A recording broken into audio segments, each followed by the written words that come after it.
আমার সৎ বাবা আমার চাচাতো বোনকে পেছন থেকে জড়িয়ে ধরে আছে, আর অপরদিকে আমার চাচাতো বোন হাসাহাসি করে রান্না করছে। এগুলো দেখে যেন আমার রাগ নিমিষেই উঠে গেল। এতটুকু বড় হয়েছি, আজ পর্যন্ত আমার আম্মু আমাকে বলতে পারবে না আমি কোনোদিন তাদের সাথে রাগ করে কথা বলেছি। সব সময় নিজেকে শান্ত রাখার চেষ্টা করি, কিন্তু আজকে আমার চোখের সামনে যা হচ্ছে এগুলো দেখে আমার এতটা পরিমাণে রাগ হয়েছে যে মন বলছে ওদের দুজনকে জায়গায় খুন করে ফেলি। হঠাৎ মনে হলো আমার চোখ দিয়ে পানির ফোঁটা পড়ছে। চোখে হাত দিয়ে দেখি সত্যি আমার চোখ দিয়ে পানি পড়ছে। আর পড়বেই বা না কেন?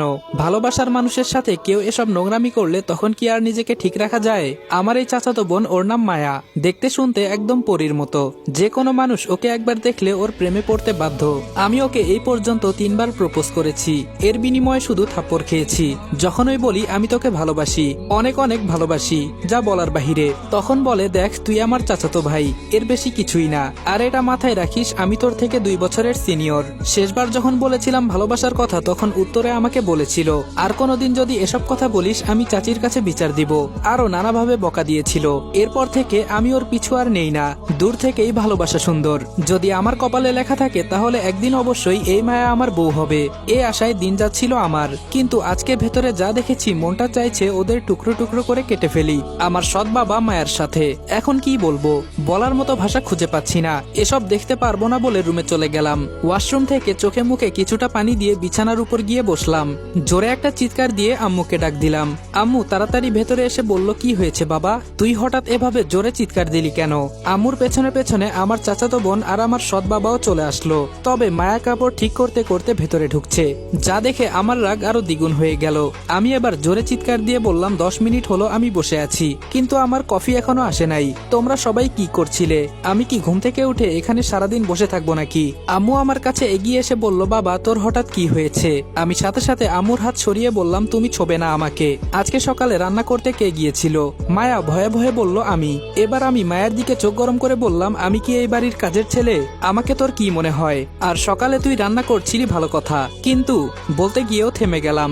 দরজার কাছে এবার চাচা চাচিও এসে হাজির। আমার রাগ দেখে সবাই বোকা হয়ে গেল মনে হয়, কারণ কখনোই আমি আমার পরিবারের সাথে এভাবে রেগে কথা বলি নাই।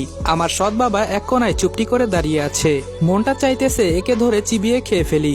এবার আম্মু আমার হাত ধরে বিছানার উপরে বসিয়ে বলল কি হয়েছে বাবা, আমাকে বল তোর কি হয়েছে? আমি বললাম সবাইকে যেতে বলো আম্মু। আম্মু ইশারা করতে সবাই বাহিরে চলে গেল। তবে যাওয়ার আগে মায়া আমার সৎ বাবাকে কি জানি ইশারা করলো, তবে আমি এইসব কিছুই বুঝলাম না। আমি যে এগুলো দেখে আর সহ্য করতে পারছি না। আম্মু এবার আমার মাথায় হাত বুলাতে বুলাতে বলল এতদিন পর আমি আমার ছেলের রাগের চেহারা দেখতে পারলাম। খুব সুন্দর লাগে তুই যখন রেগে যাস। আমি কোনো কিছু না বলে আম্মুকে জড়িয়ে ধরে আর কান্না আটকে রাখতে না পেরে কান্না করে দিলাম। চোখের সামনে যদি নিজের ভালোবাসার মানুষ এসব করে বেড়ায় তখন কেমন লাগতে পারে বলেন? মনে হয় যেন কেউ কলিজায় আঘাত করে চলে গেল।